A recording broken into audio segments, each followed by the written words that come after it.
안녕하세요. 저는 60대 여자입니다. 저는 나름 성공한 인생을 살았어요. 아는 사람은 아는 성공한 자수성가입니다. 헐어머니 밑에서 제대로 입지도 먹지도 못하던 어린 시절부터 늘 했던 다짐 같은 말이 있었어요. 꼭 성공하겠다고, 꼭 성공해서 나를 무시하던 사람들에게 내가 얼마나 대단한 사람인지 보여주고 꼭 행복한 가정을 이루고 살겠다고 말이죠. 성공은 했어요. 그것도 모든 사람들이 부러워할 만큼 크게 말이죠. 이 지역에서 손꼽히는 부동산 부자가 됐습니다. 근방에서 저를 모르는 사람이 없고 모두가 저를 대단하다고 치켜세워 줍니다. 과거에 저를 가난하다고 무시했던 친구들은 자신에게 뭐 하나 떨어질 게 없나 싶어 이제 제 눈치만 보고 제 말이면 껌뻑 죽어요. 이렇게만 말하면 모두들 너무 부러워할 겁니다. 모든 사람들이 꿈꾸는 인생일 테니까요. 하지만 저는 아직 불행해요. 아니, 정확히는 불행해졌습니다. 행복하던 시절도 있었어요. 막 돈을 벌어들이던 시절, 정말 일하는 게 너무 재밌기도 했었고, 남편을 만나 연애하던 시절에도 그랬습니다. 하지만 무엇보다 가장 행복했던 때는 저희 딸이 태어났을 때였어요. 어릴 때부터 나는 결혼도 일찍 할 거고 예쁜 딸 하나 낳아서 나는 못한 거 다 시켜주고 키워야지 라고 생각했었거든요. 그래서 결혼하기 전에도 결혼을 하고 나서도 딸을 갖고 싶다고 매번 그렇게 노래를 불렀었습니다. 누군가는 이렇게 말한 적도 있었어요. 아들이 낫지 않아? 그 많은 돈이 사위께 되는 건데. 그게 왜 사위 거야? 딸한테 다 줄 건데. 그리고 그렇게 따지면 아들 낳아도 며느리 거 되는 거 아니야? 아이, 그래도 아들한테 주는 거랑 다르지 않겠어? 남의 집안 사람 되는 건데, 딸은. 우리 딸 누가 남의 집안 사람 만든대? 내 집안 될 사위랑 결혼시키면 되지. 그 말 그대로 저는 사위 욕심이 크게 없었어요. 그냥 바른 사람이기만 하면 됐습니다. 오히려 사위의 집이 대단해서 딸이 뺏길까봐 무서워한 적은 있어도 좋은 집으로 시집 보내야겠다 생각한 적은 없었어요. 저는 남편이 걱정할 정도로 딸에게 지극정성이었어요. 정말 하고 싶다는 건 다 해주면서 키웠어요. 제일 좋은 걸로 먹이고 제일 좋은 걸로 입히고 남들은 제가 어릴 때 못한 거 딸을 통해서 한풀이 한다고들 했지만 어떻게 말해도 상관없었습니다. 저는 정말 딸을 사랑했고 딸을 위해서라면 대신 죽을 수도 있었어요. 그렇게 다 해주면서 키우면 버릇 나빠진다고들 하는데 저희 딸은 그러지도 않았습니다. 항상 저와 남편에게 고마워했고 사랑한다고 했어요. 말도 잘 듣고 속 썩이는 거 하나 없이 정말 누가 봐도 사랑스러운 딸로 컸습니다. 내심 결혼을 안 했으면 하는 마음도 있었어요. 이렇게 평생 저희 세 식구가 도란도란 행복하게 살고 싶다 생각했습니다. 하지만 그렇게 끝나지 않을 것만 같았던 행복도 어느 날 예고도 없이 끝났습니다. 사고였어요. 남편이 교통사고로 먼저 세상을 떴습니다. 음주운전을 한 차량에 치여 그 자리에서 세상을 떠났어요. 가장 행복할 때 내가 다 가졌고 다 이루었고 이제 더 이상은 바랄 게 없겠다 싶을 때 그런 일이 닥치더라고요. 너무 힘들었습니다. 정말 너무너무요. 사실 그게 가장 슬펐던 것 같아요. 아버지 없이 자란 내 팔자를 물려주는 것 같아서요. 닮은 게 없어서 지 엄마 팔자까지 닮나 싶어 너무 힘들었습니다. 합의금은 필요 없으니 최대한의 처벌을 내려달라고 탄원서도 쓰고 민사도 걸었어요. 할 수 있는 최대한의 돈을 써서 말이죠. 가해자와 그 식구들이 찾아와 무릎을 꿇고 용서해달라고 울었지만 해주지 않았습니다. 음주운전으로 한 가정의 생명을 박살낸 그 사람을 용서할 수가 없었거든요. 그 덕에 음주사고로 받을 수 있는 최대 형량을 받아냈어요. 물론 그마저도 납득할 수 없을 만큼 짧긴 했지만 말입니다.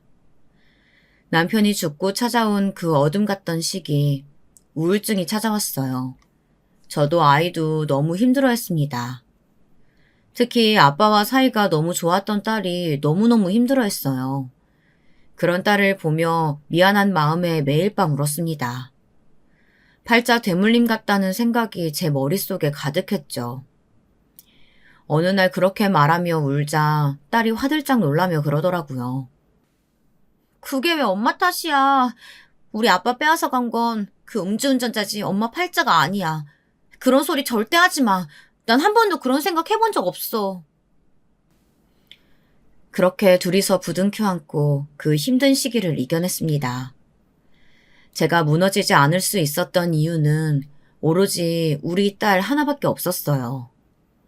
매일 밤 잠든 딸의 얼굴을 보며 무너지지 말자고 아직은 내게 빛과 같은 딸이 있다고 마음을 다잡았습니다. 그렇게 힘든 시기를 이겨내고 서로에게 의지하며 산 세월이 10년 정도 됩니다. 그 정도 지나니까 잊혀지진 않아도 옅어지긴 하더라고요. 이제 남편을 생각해도 울지 않고 웃으며 추억할 수 있게 됐을 쯤이었습니다. 엄마한테 소개시켜주고 싶은 사람이 있어. 딸이 수줍은 얼굴로 말했습니다. 그런 얼굴도 참 예뻤어요. 누구? 남자친구야? 연애를 하고 있다는 건 알고 있었어요. 누가 봐도 사랑에 빠진 얼굴로 들뜬 모습을 하고 있었으니까요. 하지만 아직 20대 후반인 딸이 벌써 결혼을 하겠다고 할 줄은 몰랐기에 놀랐습니다. 그리고 덜컥 겁이 났어요. 딸까지 보내고 혼자 남겨질 제가 말이죠. 그래서 그 소식이 반갑지만은 않았습니다. 저에게 소개를 시켜준다는 것은 진지하게 미래까지 생각하고 만난다는 뜻이었고 그건 곧 결혼을 뜻하는 거였으니까요. 엄마 괜찮지? 시간 언제가 괜찮아? 밥은 식당을 예약하는 게 낫겠지? 그래도 저렇게 설레서 이런저런 이야기를 떠드는 딸 앞에서 그런 티를 낼 수는 없었습니다. 웃으며 그러자고 했어요.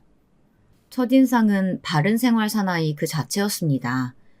인상에서부터 선함이 묻어나왔어요. 딸이 무슨 이야기를 해도 옆에서 잘 들어주고 웃어주고 그리고 모든 행동 자체에 다정함이 묻어있더라고요. 그냥 식사 자리에서 처음 봤을 뿐인데도 그의 성품이 느껴졌습니다. 그리고 생각했어요. 딸이 좋아할 만하다고 말이죠. 또 사위를 얻으려면 이런 사위가 좋겠다고도 말입니다. 부모님은 뭐 하세요? 그게 제 질문에 처음으로 난감한 기색을 비쳤어요. 그냥 별 생각 없이 의뢰하는 질문으로 물어본 것뿐인데 굉장히 곤란한 표정을 짓더라고요. 그래서 무슨 큰일이 있는 건가 싶었습니다. 딸이 남자친구를 슬쩍 보더니 웃으면서 말하더라고요. 오빠, 그거 말하기 안 곤란해도 된다니까 그러네. 그걸 왜 그렇게 말하기 힘들어해. 딸아이의 그 말에 딸의 남자친구가 뒷머리를 긁적이더니 입을 뗐습니다. 어머님은 일찍 돌아가셨고 아버지는 지금 택시 운전하십니다. 아버지가 고생이 많으셨겠네. 네, 제가 세상에서 제일 존경하는 분이세요. 근데 밖에 나가서는 늘 이야기하지 말라고 하셔서 아들을 이렇게 잘 키우셨는데 그 마음이 이해가 되더라고요. 어디 가서 집안 사정 이야기하고 다니지 말라고 늘 저희 어머니도 저한테 말씀하셨거든요. 홀어머니 밑에서 자란 티, 가난한 티 내면 사람들이 무시한다고요. 물론 말하지 않아도 티가 났던 건지 모두들 무시하긴 했지만 말입니다. 우리 딸애랑은 결혼까지 생각하고 있는 건가? 아직 저희가 결혼이 급한 나이는 아니라서 저희 둘은 물론 서로에게 확신이 있지만 어머님이나 어르신들이 확신을 가지실 때까지 천천히 생각하고 있습니다. 믿음직했습니다. 그렇게 딸애와 딸의 남자친구는 양가에서 다 아는 연애를 1년 정도 한 것 같아요. 제 생일이나 어버이날 그리고 남편의 제사 같은 날엔 잊지 않고 찾아와서 함께 해주었어요. 또 주기적으로 제 안부를 챙기는 문자와 전화를 해왔습니다. 알면 알수록 정말 좋은 사람 같았어요. 결혼을 시킨다면 이 이상은 없을 것 같다 생각하던 어느 날이었습니다. 어머님, 저희 결혼하고 싶습니다. 기다렸다는 듯 허락했어요. 딸애가 나가고 혼자 이 큰 집에 남겨질 것이 너무 걱정됐지만 그래도 그것보다 딸의 행복과 이런 좋은 사이를 본다는 게 더 좋았어요. 하지만 그런 제 걱정이 무색하게 너무나 고마운 말을 하더라고요. 신혼살림은 어머님 댁에서 차려도 될까요? 너무 놀랐습니다. 한 번도 생각해 본 적 없었거든요. 물론 그러고 싶은 마음은 컸지만 그래도 시댁 어르신들도 있고 하니 고민조차 해본 적이 없었습니다. 나야 괜찮지만 시댁 어른들이 서운해 하시지 않겠나? 저희 아버지께서 먼저 그 편이 좋지 않겠냐 하셨어요. 물론 저도 같은 생각이었고요. 듣자 하니 시댁 어르신은 본인은 혼자 오래 지냈지만 저는 평생을 딸과 지냈는데 떨어지는 게 쉽지 않으실 거라고 괜찮다 하시면 그곳에서 신혼살림을 시작하는 것도 좋지 않겠냐 먼저 이야기를 꺼내셨다고 하더라고요. 아이고, 이렇게 감사할 때가 정말 감사하다고 생각했어요. 그리고 복받았다 생각했습니다. 오죽했으면 남편이 저희 모녀를 위해 보내준 거라고 그렇게 생각했습니다. 그렇게 두 사람은 부부가 되었어요. 신혼살림은 저희 집에 차렸고요. 혹시나 불편해하면 어떻게 하나 하는 마음에 최대한 방해하지 않으려고 노력했습니다. 하지만 그런 제 노력을 무슨 그런 고민을 하냐는 듯 딸아이의 부부는 시도 때도 없이 저를 찾았어요. 처음에는 내가 서운할까봐 일부러 그러나 싶어서 너희 편한 대로 나는 신경 쓰지 않아도 된다 했지만 그게 좋고 편하다 하더군요. 밥을 먹을 때도 공연을 보러 갈 때도 쇼핑을 할 때도 저와 함께 했습니다. 덕분에 너무 즐거웠어요. 그리고 행복했습니다. 남편이 죽고 얼마 만에 누리는 행복인가 싶을 정도로 행복했어요. 그렇게 꿈만 같은 시간들이 이어졌습니다. 그런데 딸애는 고민이 있는 데 보였어요. 요즘 왜 이렇게 턱 못 먹어? 딸이 울 것 같은 얼굴로 털어놓더군요. 결혼하고 1년이 지났는데 피임도 하지 않는데 임신이 되지 않아서 병원을 찾아갔더랍니다. 제가 왜 혼자 갔냐 다그치니 별일 아니면 엄마 걱정하게 될 게 싫었다나요.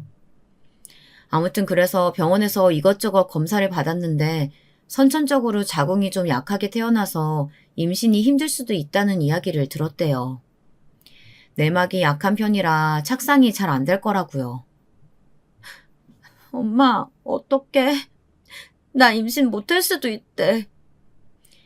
괜찮아, 괜찮아. 뭘 그런 걸 가지고 그래. 요즘은 의술이 좋아져서 할 수 있어.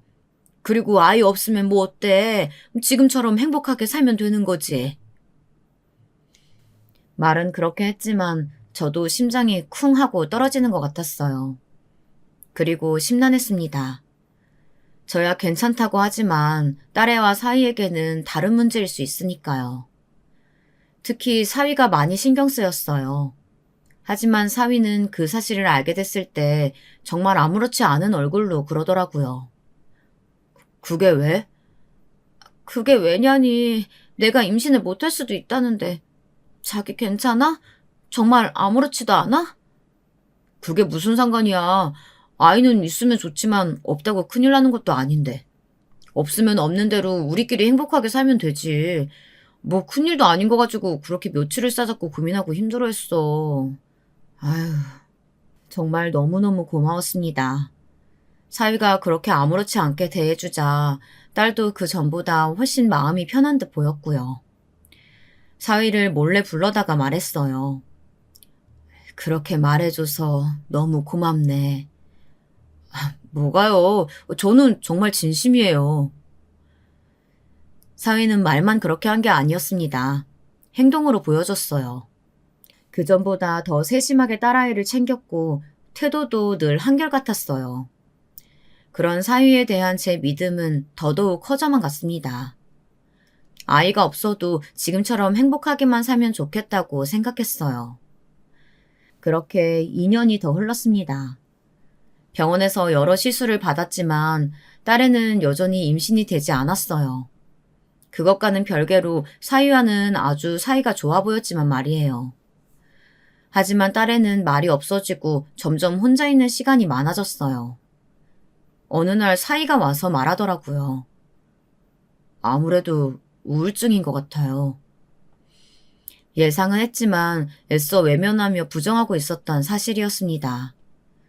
사위의 말에 눈물이 날 것 같은 기분을 참으며 말했어요. 자네 생각도 그렇지? 나도 그래. 여기저기 물어보니까 환경을 바꾸는 게 도움이 좀 되기는 한다고 해서 이사를 가보는 게 어떨까 싶어서요. 이사를? 네, 둘이서 한번 살아보게요. 다시 신혼으로 돌아간 느낌도 들게. 서운한 마음보다도 저렇게 정신적으로 불안정한 아이를 제 곁에서 떠나보낸다는 게 마음에 걸렸습니다. 그래서 처음에는 반대했어요. 하지만 나아지지 않는 아이의 상태를 보며 점점 사위의 말이 맞을 수도 있겠다는 생각이 들었습니다. 무조건 끼고 있는 것만이 능사는 아니라는 생각도 들었어요.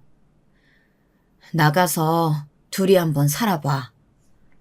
엄마 외롭잖아. 엄마도 너 없이 여기저기 여행도 다니고 그래보자.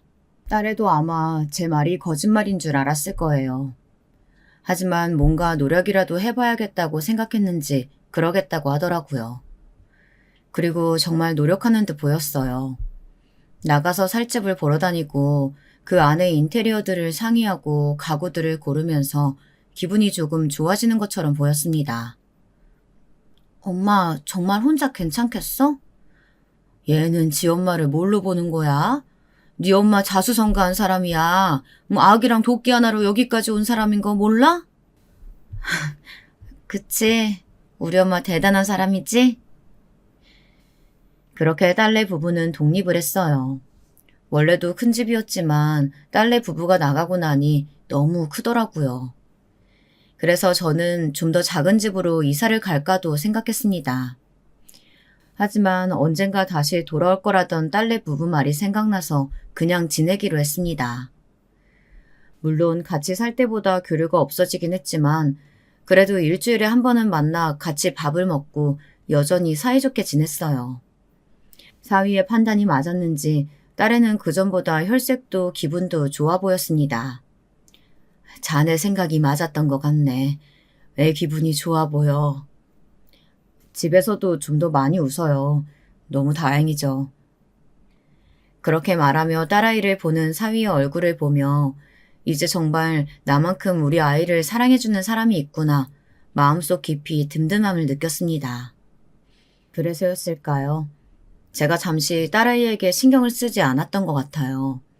사실 하던 일이 바빠진 탓도 있었습니다. 딸아이가 없는 시간이 적적하고 마음이 허해서 이것저것 정신없이 일을 벌려두었는데 그게 한 번에 몰아쳐서 정말 말 그대로 눈코 뜰 새 없이 바빴어요. 어느 날은 딸에게 온 문자도 뒤늦게 보고 늦은 답장을 할 만큼 말이죠. 그전보다 연락은 뜸했지만 사위가 주기적으로 딸의 상태를 저에게 알려줬기 때문에 안심했습니다. 그리고 점점 좋아지는 것 같다던 사위의 말을 정말 철석같이 믿었어요. 이제는 딸애 없는 집도 어느 정도 적응이 됐다 느껴지던 어느 날이었습니다. 새벽 2시 사위에게 전화가 왔어요.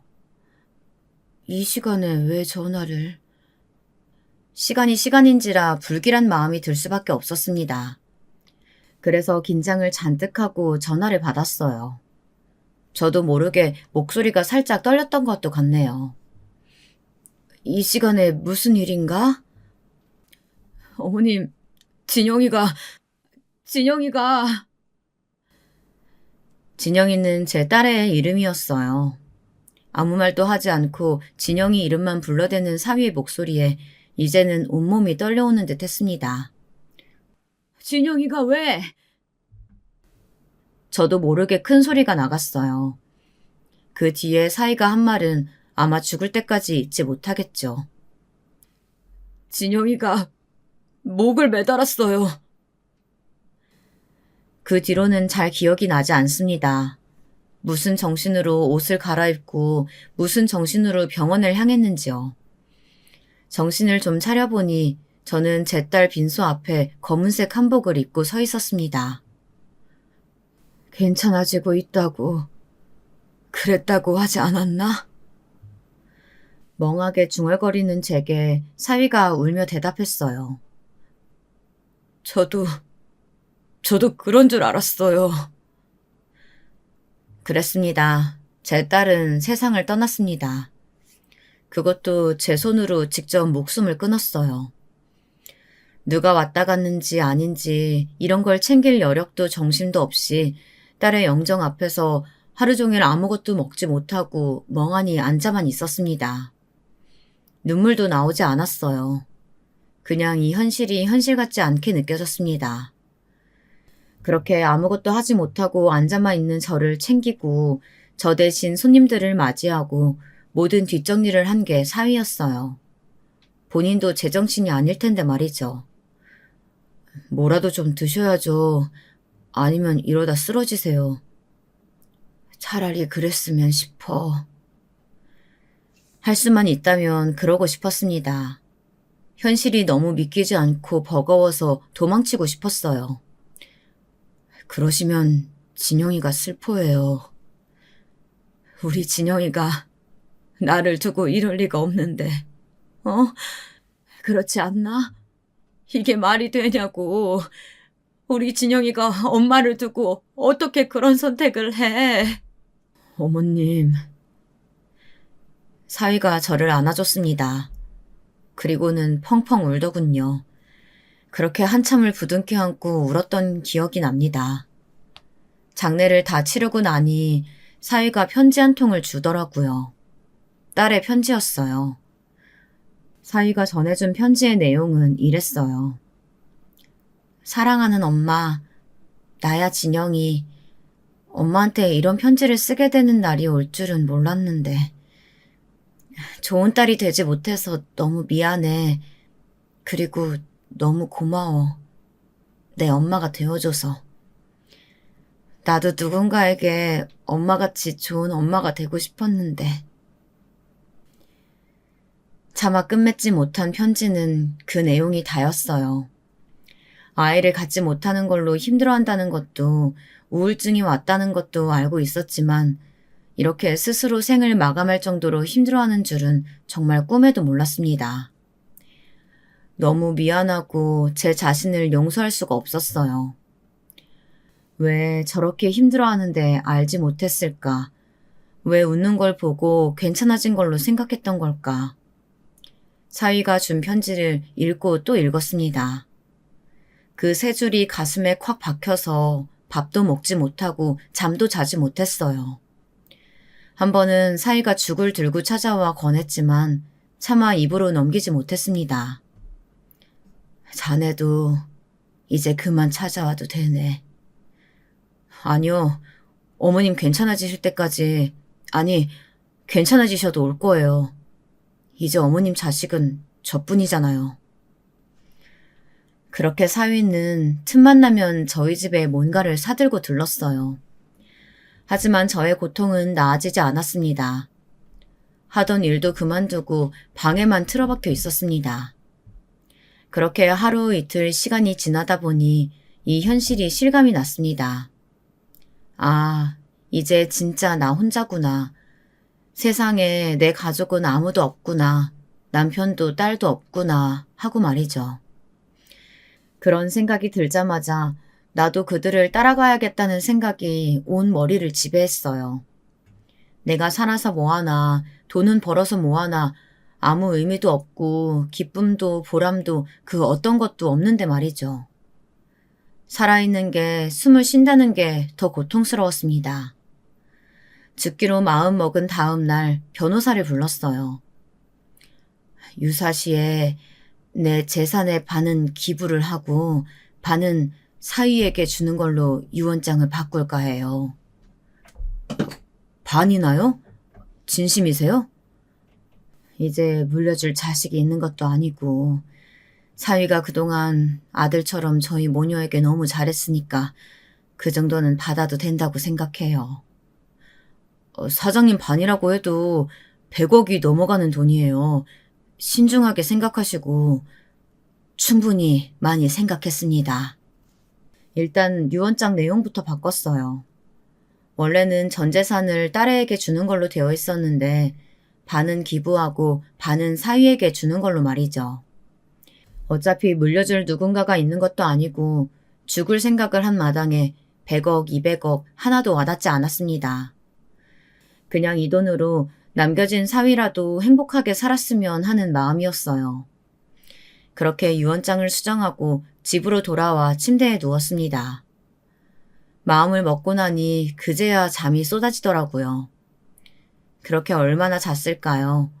띵동, 누군가가 벨을 누르는 소리에 일어났습니다. 사모님 안녕하세요. 저희 집 일을 봐주시던 파출부 아주머니셨어요. 저희 집 일만 15년 이상 봐주신 분이셨습니다. 딸아이를 거의 저랑 같이 키워주신 분이세요.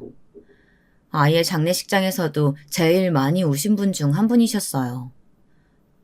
뭐 두고 가신 게 있으세요? 제가 그만 나오라고 했거든요. 퇴직금으로 집 한 채 값을 드렸더니 괜찮다고 10번은 넘게 거절하셨었어요. 겨우 들려서 돌려보낸 게 일주일 전쯤이었습니다. 그걸 또 돌려주러 오셨나 보다 하는 생각에 일단은 안으로 들어오시라고 했어요. 그냥 받으셔도 돼요. 그만큼 충분히 열심히 하셨어요. 제가 이제 어디 돈 쓸 일이 있는 것도 아니고 진짜 괜찮으니까 받으세요. 그럼 반만 받을게요. 이건 너무 과해서. 하면서 아주머님께서 봉투를 주시더라고요. 평소에 성품이 느껴지는 그 행동에 살핏 웃으며 봉투를 돌려받았습니다. 이 돈도 어디 기부하는 데 써야겠다 생각하면서요. 그런데 봉투를 건넨 아주머니가 더 할 말이 있는 듯 안절부절 못하더라고요. 말을 꺼내기 힘들어 보였습니다. 무슨 일 있으세요? 제가 도와드릴 수 있는 일이면 도와드릴 테니까 말씀하세요. 가는 마당에 주위 사람들에게 좋은 일이나 많이 하고 가자는 마음이었던 것 같아요. 정말 뭐든 들어드릴 생각으로 물었습니다. 하지만 아주머니가 꺼낸 말은 전혀 상상도 할 수 없었던 이야기였어요. 정말 단 한 번도 상상도 해보지 못한 그런 이야기였습니다. 어쩌면 모르시는 편이 앞으로 인생 살아가시는데 더 나을 수도 있지만 이건 아셔야 하는 일이에요. 제가 결정할 수 있는 문제가 아닌 것 같습니다. 도대체 무슨 소리를 하는지 모르겠더라고요. 그래서 얼떨떨하게 되물었습니다. 무슨 소리 하시는 거예요? 따님분 집에서 일했던 파출부가 제 소개로 간 분이신 건 아시죠? 그랬습니다. 딸의 집에서 일하는 파출부도 저희 집에서 일하던 아주머니가 소개시켜 주셔서 믿고 고용한 분이었어요. 근데 갑자기 그 말을 꺼낸 게 이상했습니다. 그랬죠. 근데 그건 왜? 그 친구가 이걸 찾았는데 아무래도 어머님께서 보셔야 할 것 같다고 저한테 전해주더라고요. 작은 수첩과 녹음기였습니다. 그 수첩은 따님분 일기장이고요. 녹음기는 그 따님분이랑 사위분 음성이 녹음되어 있는데 녹음분은 저는 못 들었어요. 내용은 대충 들었는데 너무 고통스러우시더라도 꼭 다 들으시고 정신 똑바로 챙기셔서 살아내셔야 돼요. 꼭이요. 일이 좀 마무리되고 나중에 들어보니 제가 꼭 죽을 사람처럼 자신을 대했다고 아주머니가 그러시더라고요. 그래서 그렇게 말했다고. 아주머니가 주고 간 수첩과 녹음기를 받아들고 한동안 읽지도 듣지도 못하고 멍하니 앉아 있었습니다. 왜 그런 기분 아실까 모르겠어요. 엄청난 사실을 알게 될 것만 같은데 차라리 모른 척할까 하는 마음과 반드시 알아야 할 것 같은 기분이 드는 그런 기분 말이에요. 심장이 정말 입 밖으로 튀어나올 만큼 빠르게 뛰었습니다. 숨을 몰아쉬고 수첩을 들어 첫 페이지를 넘겼어요. 그 수첩은 다름 아닌 딸의 일기장이었습니다. 일기의 시작은 딸이 처음 임신이 어렵다는 이야기를 듣던 날에서 시작됐어요. 엄마가 될 수 없다는 이야기를 들었을 때의 절망감, 그리고 슬픔, 그런 것들이 적혀 있었습니다.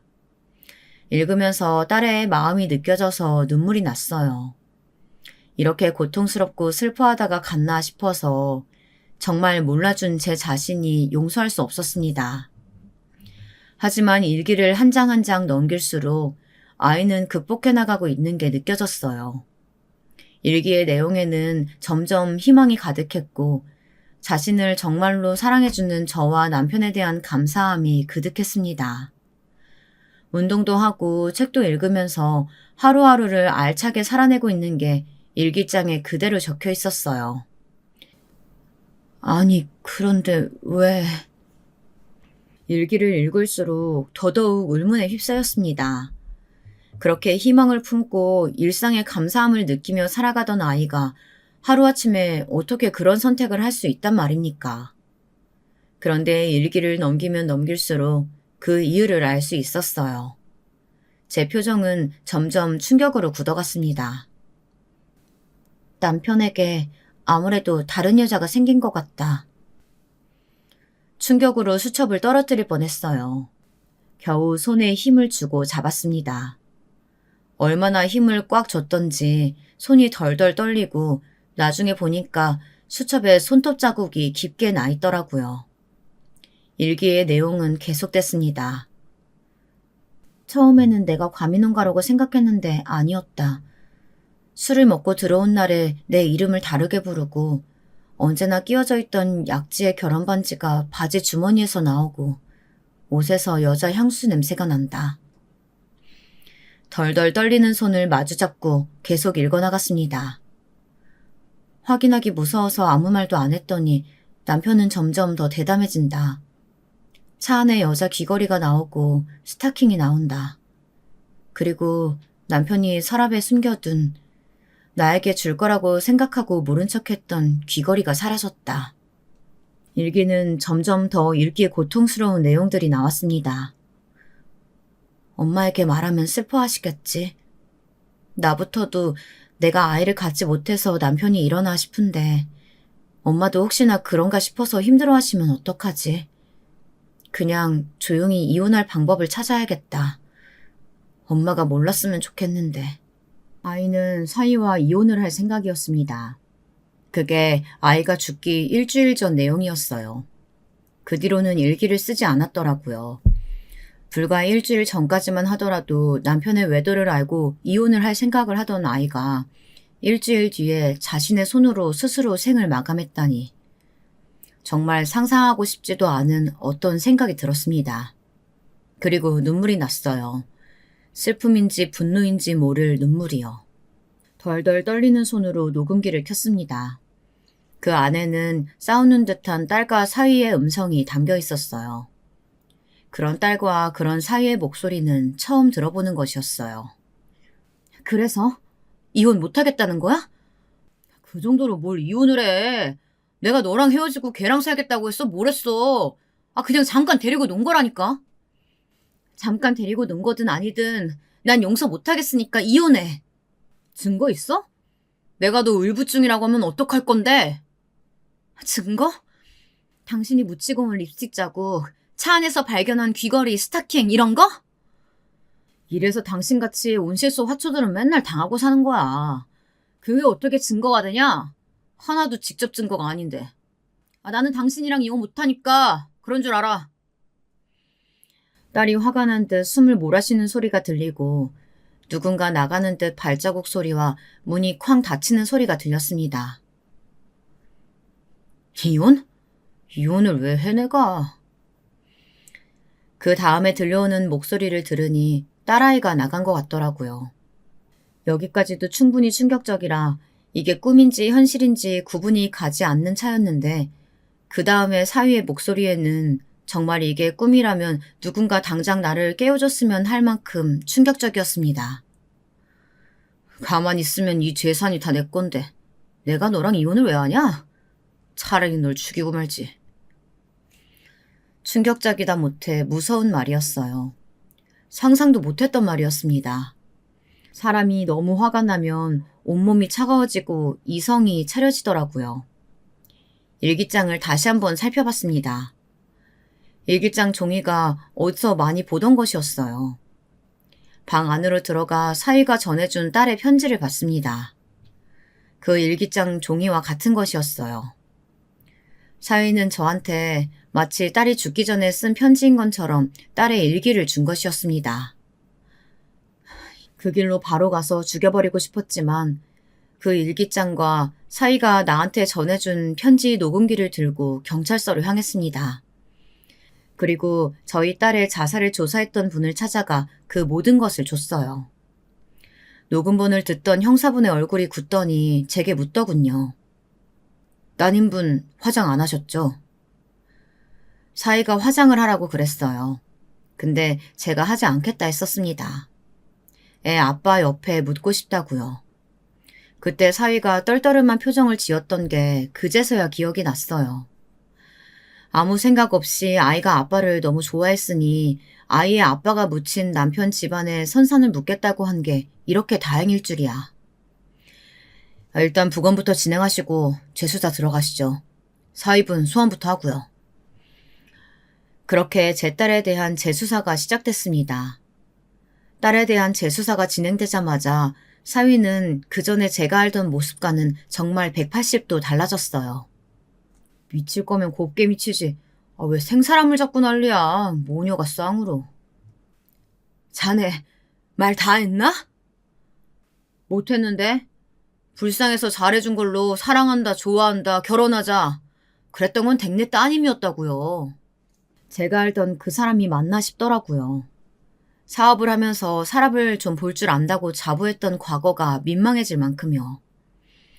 왜 증거도 없이 억울한 사람 잡냐고 경찰서까지 와서 진상짓을 하는 걸 담당 형사님께서 부검 영장도 나왔고 이러시면 나중에 더 불리하다고 하자 돌아갔습니다.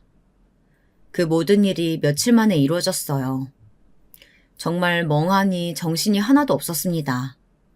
이게 꿈인지 생신지 구분이 잘 안 갔어요. 꿈이라면 정말 깨고 싶을 만큼 너무 감당하기 힘든 악몽이었습니다. 정신없이 경찰서를 드나들며 증언을 하고 딸네 집에 가서 다른 증거가 있나 찾아보며 지냈습니다. 변호사분께 전화가 왔어요. 사위분, 아무튼 소식 들었습니다. 유언장 수정하셔야죠. 그제야 생각났어요. 내가 그 쓰레기만도 못한 버러지 같은 자식에게 내 전 재산의 반을 주려고 했다는 사실을요. 그랬다면 아마 죽어서도 눈을 감지 못했겠죠. 변호사를 만나 유언장을 수정하는데 딸의 집에 대한 이야기를 하더라고요. 얼마 전에 따님분 집 시세가 얼마 정도 되는지 물어보러 왔다 그러더라고요. 그 자식이요? 네. 어이가 없어서 웃음이 나오더라고요. 그 집은 제가 사준 집이었습니다. 나중에 재산 문제를 정리할 때 복잡해지는 게 싫어서 일단은 제 명의로 해둔 집이었어요. 아무래도 그 자식은 그걸 몰랐던 모양입니다. 사장님 명의로 되어 있다고 하니까 돌아갔다고 하더라고요. 그게 언제쯤인지 알 수 있을까요? 장례 치르고 한 일주일쯤 지났던 것 같아요. 정황상. 개자식이라는 말이 절로 나왔습니다. 집에 누워서 아무것도 먹지 못하고 있던 그때 죽을 사왔던 그 시점이랑 맞았어요. 자신의 앞으로 갈 재산이 하나도 없다는 걸 알게 된 후에 찾아온 거겠죠. 혹시나 콩고물이나 떨어질까 싶어서. 그렇게 유언장을 수정하고 그 자식에게 네가 잃은 게 뭔지 알려주고 싶었습니다. 대질 신문이 있던 날 일부러 말했어요. 사실 사위에게 모든 걸 물려주고 죽으려고 유언장까지 바꿨었다고. 이제 다시 수정했지만 하고 말입니다. 놀라는 게 보이더라고요. 내가 자신에게 다 물려주려고 했다는 사실은 차마 몰랐나 봅니다. 장모님, 저 진짜 아니에요. 대질 신문을 하고 나오는데 부드러운 말투로 그러더라고요. 눈앞에서 수백억이 날아갔는데 아깝기도 했겠죠. 이렇게라도 이 상황을 바꾸고 싶어 하는 게 눈에 보였습니다. 자네는 앞으로 사는 동안 자네가 잃은 게 뭔지 뼈저리게 느끼며 살게 될 거야.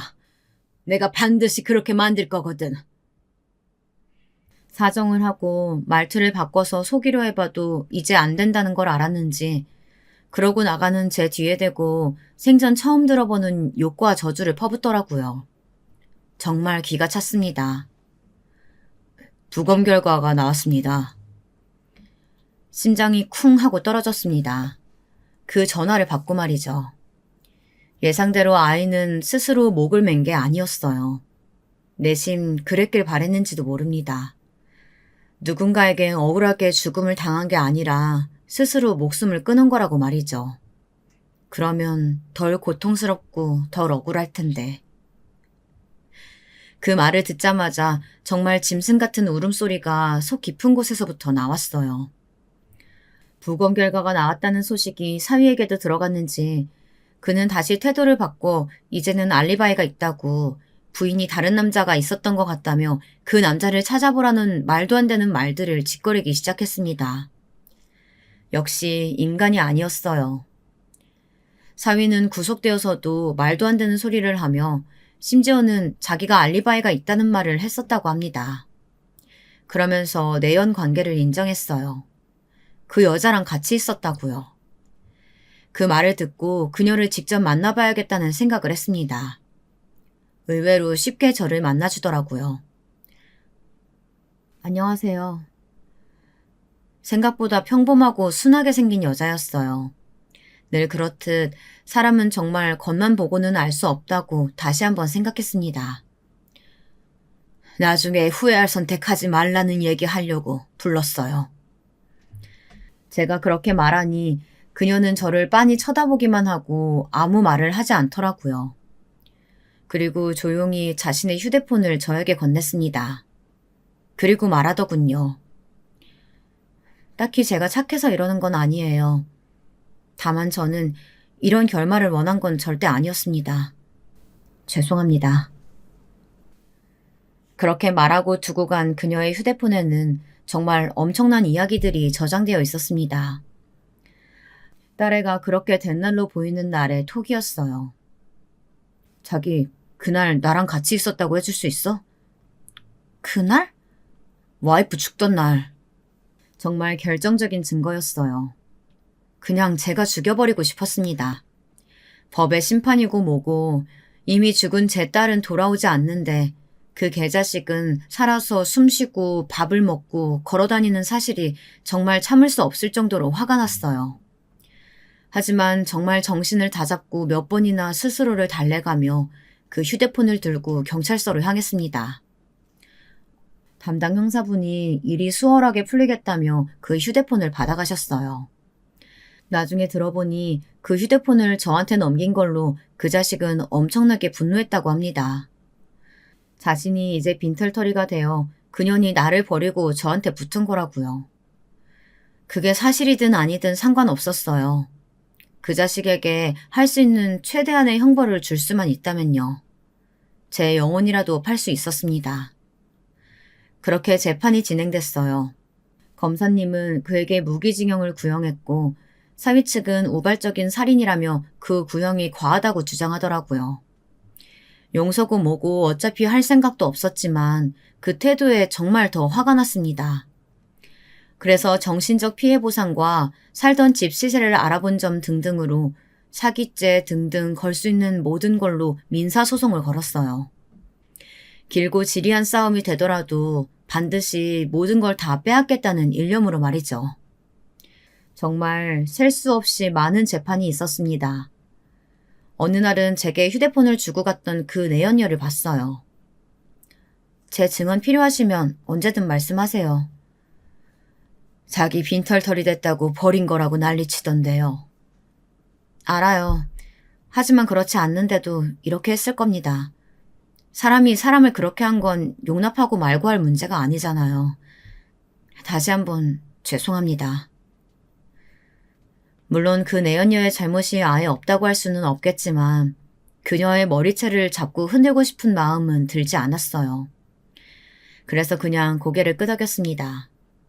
재판이 진행되는 과정에서 사돈을 만났습니다. 그분도 마음고생을 심하게 하신 건지 머리가 다 하얗게 새셨더라고요.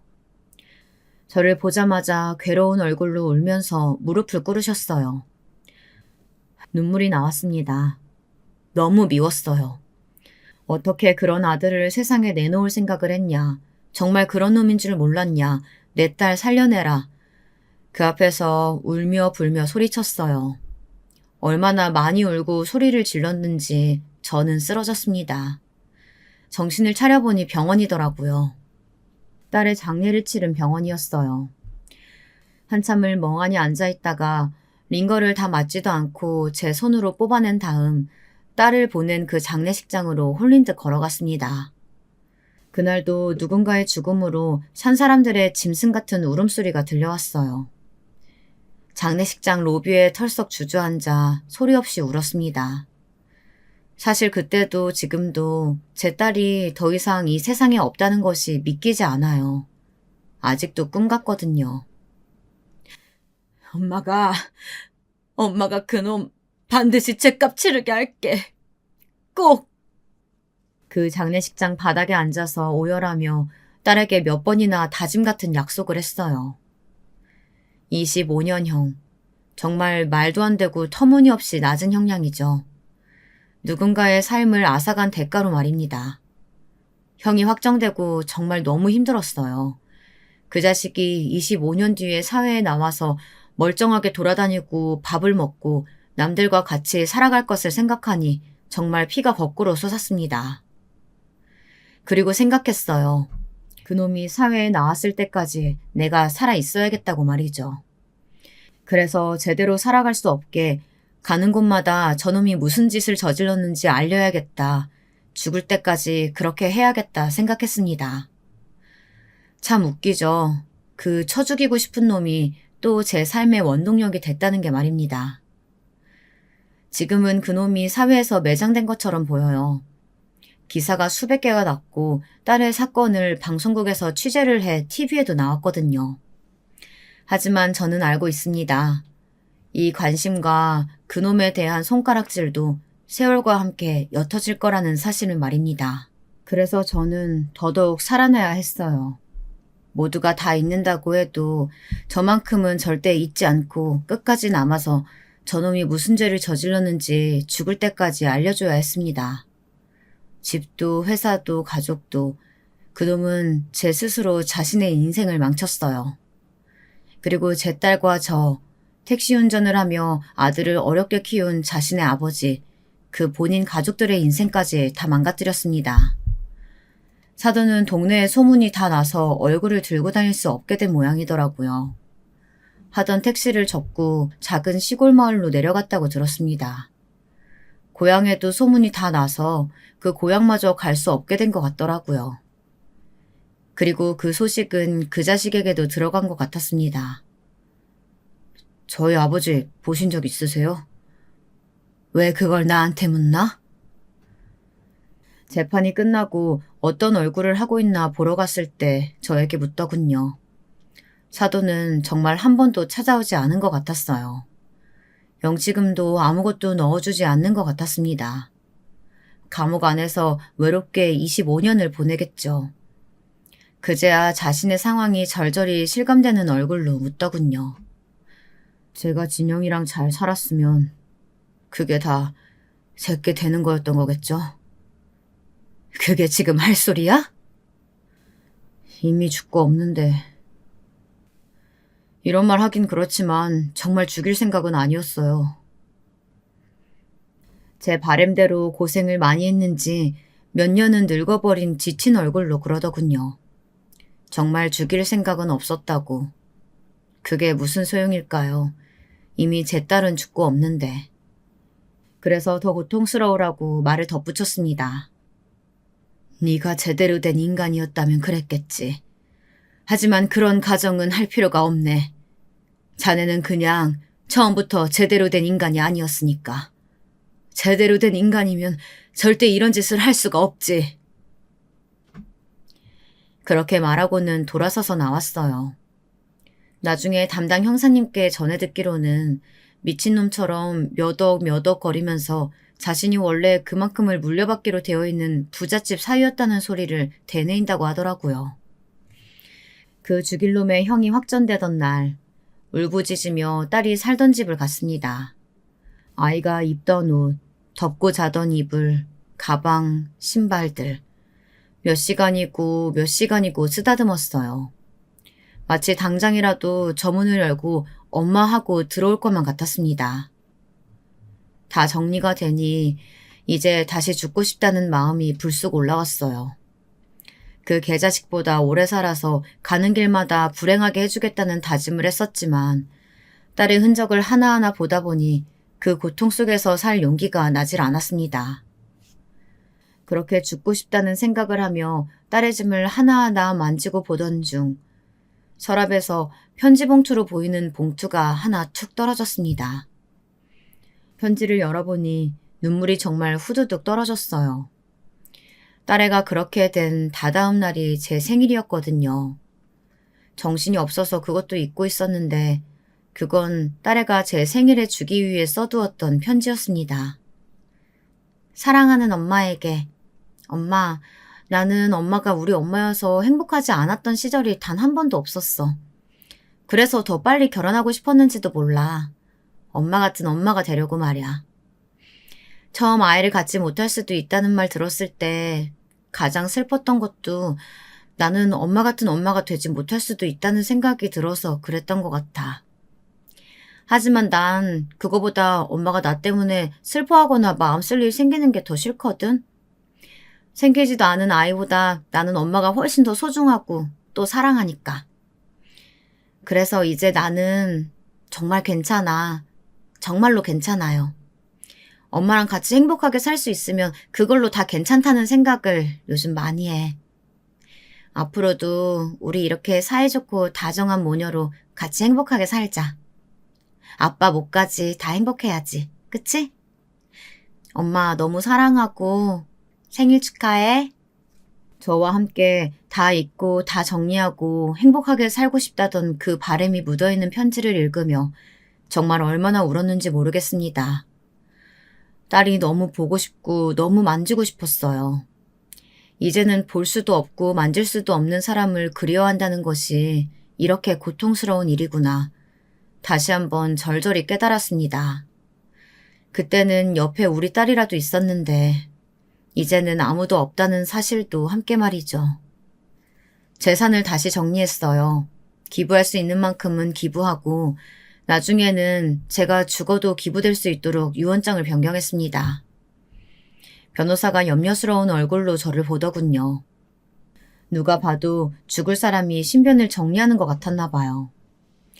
하지만 저는 죽을 생각으로 제 신변을 정리한 건 아니었습니다. 그냥 다 정리하고 조용한 곳에서 조용히 지내고 싶었어요. 그러다 언젠가 딸애와 남편을 만날 날이 오면 기쁘고 자연스럽게 그들의 곁에 갈 생각이었습니다. 아빠 목까지 둘이서 열심히 살자던 딸. 그 딸은 제가 자신의 목까지 살아내주길 바랄 테니까요. 살아낼 겁니다. 그리고 그 개자식에게 자신이 어떤 짓을 저질렀는지 죽을 때까지 깨달을 수 있게 해줄 거예요. 이렇게 하루하루 견디듯 살다 보면 어느 날은 덜 고통스럽게 되기도 하겠죠. 지금은 그 생각을 하는 게 더 고통스럽긴 하지만요. 이겨내 볼게요. 응원해주세요. 진영아, 너는 나에게 정말 세상에서 가장 소중한 존재였단다. 엄마는 너로 인해 너무너무 행복했어. 너를 따라가고 싶은 마음이 정말이지 굴뚝 같지만 엄마가 아는 우리 딸은 왜 이렇게 빨리 왔냐며 속상해할 게 분명하니까 엄마는 여기서 좀 더 견뎌볼게. 그리고 너를 그렇게 만든 그놈에게 끝까지 알려줄게. 어떤 죄를 저질렀는지 말이야. 우리 딸 많이 많이 사랑하고 많이 많이 보고 싶구나. 엄마 꿈에 자주 나와주렴. 엄마도 진영이 네가 내 딸이어서 너무 행복했어. 다음 생에도 꼭 엄마와 딸로 만나자. 안녕하세요. 저는 경기도 외곽에 사는 50대 초반 여자입니다. 제가 살고 있는 곳은 이제 막 아파트를 짓고 있는 동네라 아직 시골이나 마찬가지예요. 남편은 농사를 짓고 있고 저는 소일거리를 하며 생활비를 벌고 있어요. 제 딸은 얼마 전 대학교를 졸업하고 취직을 해서 직장을 다니고 있습니다.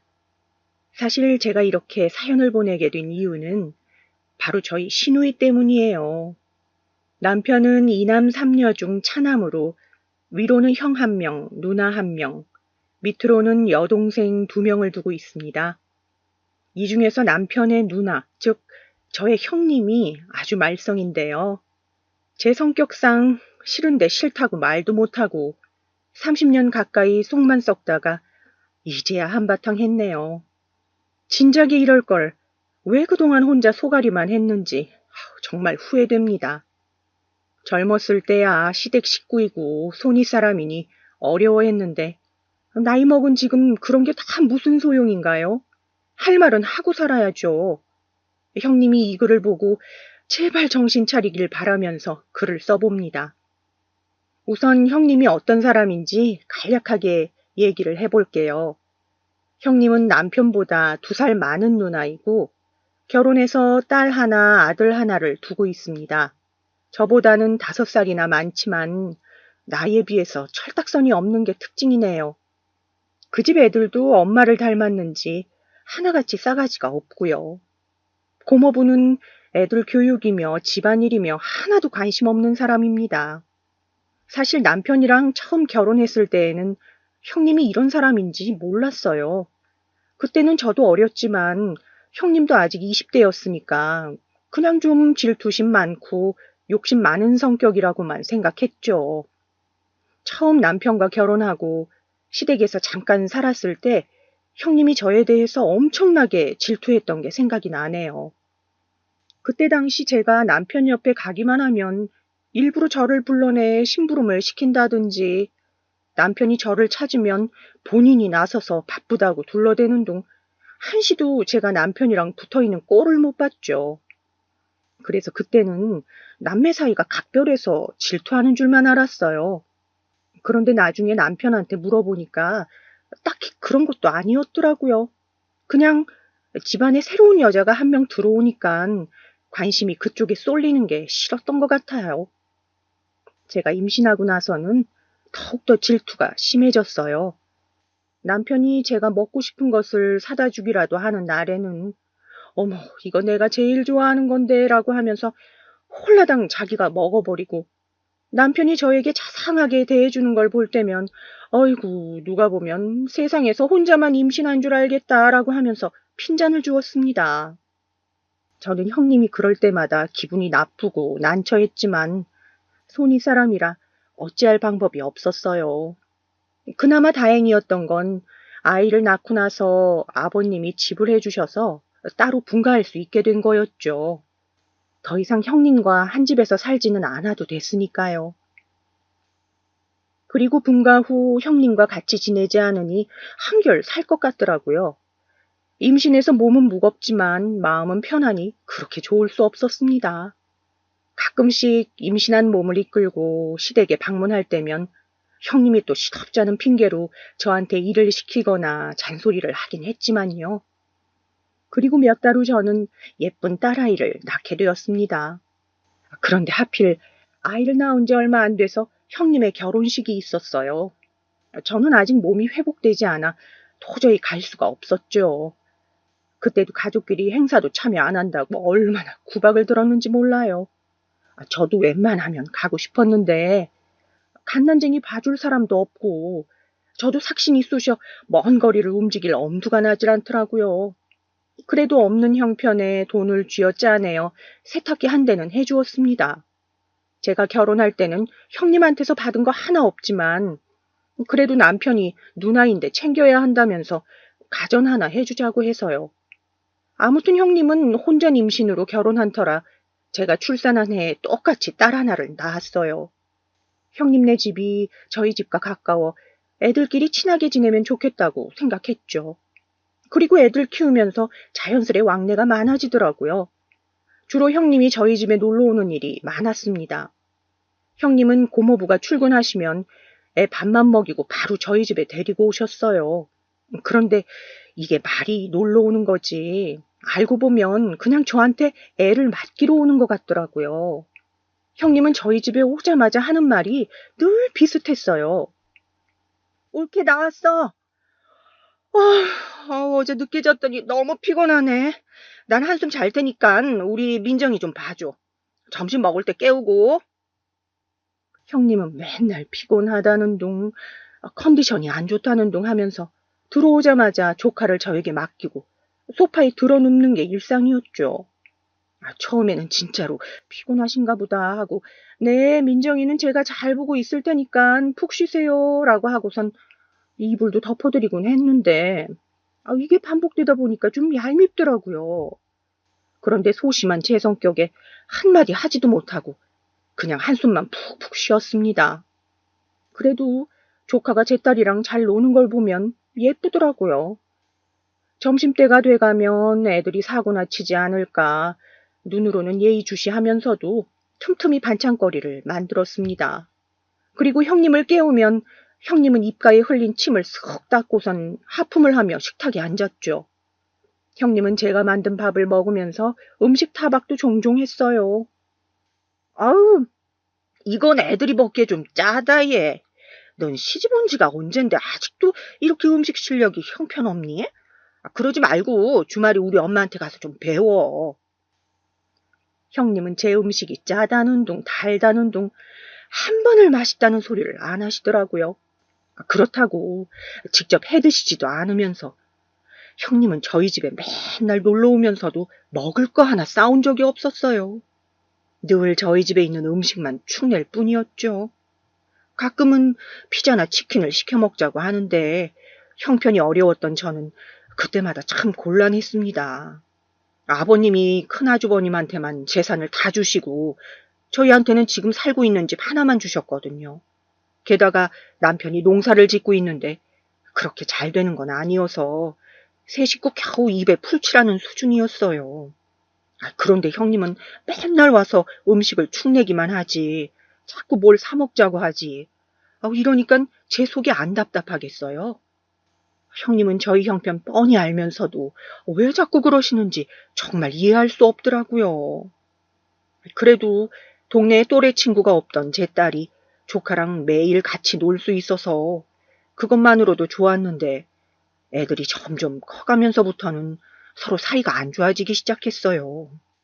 조카가 제 딸보다 생일은 느렸어도 덩치나 키는 더 컸는데 욕심이 어찌나 많은지 제 딸 장난감을 그렇게 뺐더라고요. 그때 당시 유행하던 만화 영화가 있었는데 제 딸이 거기에 나오는 요술봉을 너무 갖고 싶어 했어요. 한 달 내내 노래를 부르길래 어쩔 수 없이 비상금 탈탈 털어서 사주었죠. 그리고 조카가 올 때는 혹시나 뺏길까봐 침대 밑에 숨겨놓았는데 이게 웬걸? 이 여우 같은 기집애가 귀신같이 그걸 찾아서는 홀랑 뺏어간 거 아니겠어요? 요술봉을 조카에게 뺏기고 자지러지게 우는 딸을 달래느라 정말 혼났습니다. 저는 요술봉을 등 뒤에 숨기고 제 딸에게 메롱을 하고 있는 조카를 잘 타일러 봤어요. 민정아, 이거 우리 수희가 아끼는 요술봉인데 혼자만 갖고 있지 말고 둘이서 사이좋게 갖고 놀자. 제가 조카에게 웃으며 상냥한 목소리로 얘기했지만 조카는 입을 삐죽 내밀고는 고집을 부리더라고요. 싫어, 이거 내 거야. 내가 공주님이란 말이야. 조카가 고집을 부리자 제 딸은 더욱더 숨 넘어갈 듯 울었어요. 제가 형님께 조카한테 얘기 좀 잘해주라고 부탁하자 형님은 오히려 이렇게 말하더라고요. 어머 옳게. 가족끼리 왜 이래. 수희 거가 민정이 거고 다 그런 거지. 장난감 좀 쓴다고 달니? 그러게 왜 애 보이는데 놔두고 그래? 이거는 우리 민정이 주고 수희는 똑같은 거 하나 더 사주면 되지. 유난이다 정말. 우리 민정이가 쓰는 게 그렇게 아깝니? 옳게 진짜 서운하다. 저는 형님의 말에 할 말을 잃었어요. 더 이상 뭐라고 반박해야 될지를 모르겠더라고요.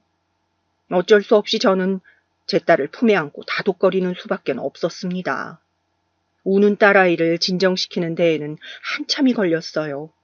그리고 결국 형님은 그날 그 요술봉을 집에 갈 때 홀랑 가져가 버리더라고요.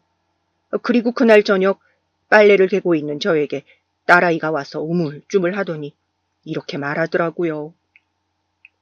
엄마, 앞으로 민정이랑 안 놀면 안 돼요? 나 민정이 싫어. 저는 아이의 말에 깜짝 놀라 하던 일을 멈추고 아이에게 물었어요. 수희야, 민정이가 왜 싫어? 장난감 가져가서 그래? 그랬더니 딸아이는 예상치 못하게 이런 말을 하더라고요. 장난감도 가져가고 내 스케치북에 낙서도 하고 엄마가 안 볼 때 나를 막 꼬집는단 말이야. 그리고 고모도 무서워서 싫어. 저는 조카가 딸아이를 꼬집는다는 말에 깜짝 놀라 아이의 옷을 벗겨 여기저기 살펴보았지만 특별히 상처 같은 건 안 보이더라고요. 아이가 거짓말을 할 리는 없겠지만 겉으로 티가 나질 않으니 긴가민가 했어요. 그리고 저는 그날 계속 고민을 하다가 퇴근하고 온 남편에게 얘기했습니다. 여보, 형님 말인데 우리 집에 놀러 오는 횟수를 조금 줄였으면 좋겠어. 우리 수희도 민정이랑 노는 거 별로 안 좋아하고 또 식비가 이중으로 드니까 생활비도 모자라고 해서 당신이 좀 얘기해주면 안 될까? 아니, 그럼 누나 보고 오지 말라고 하라는 거야, 지금? 애들끼리 같이 놀면 좋잖아. 당신이 좀 참아봐. 애들이 놀다 보면 싸울 수도 있는 거지. 그리고 식비 문제는 내가 한번 얘기해 볼 테니까 일단 가만히 있어봐. 남편이 화를 내자 저도 더 이상 뭔 말을 못 하겠더라고요. 그래도 식비 문제는 얘기해 본다니 일단 기다려 보기로 했습니다. 그리고 다음날 오전 영락없이 현관 초인종이 울리더라고요. 옳게 나왔어. 저는 한숨을 푹 쉬고 현관문을 열었어요. 그런데 웬일로 형님 손에 비닐봉투가 들려 있더라고요. 형님은 들어오자마자 봉투를 풀어 헤치더니 반찬통 하나를 꺼냈습니다. 올케가 식비 가지고 뭐라 했다며? 아니, 나랑 민정이가 먹으면 얼마나 먹는다고 그래? 이제 올케 눈치 보여서 놀러 오기도 힘들겠어. 정 모자라면 이거라도 밥 먹을 때 보태든가. 내가 주말에 만든 멸치볶음인데 갖고 올게. 이거밖에 없네. 저는 감사하다고 인사하고 반찬통을 냉장고에 넣었어요. 그나마 앞으로 이렇게 반찬이라도 싸다 주면 조금은 절약될 것 같았습니다. 하지만 제가 형님한테 너무 큰 기대를 한 걸까요? 형님이 저희 집에 뭘 갖고 오건 그날이 처음이자 마지막 날이 되었습니다.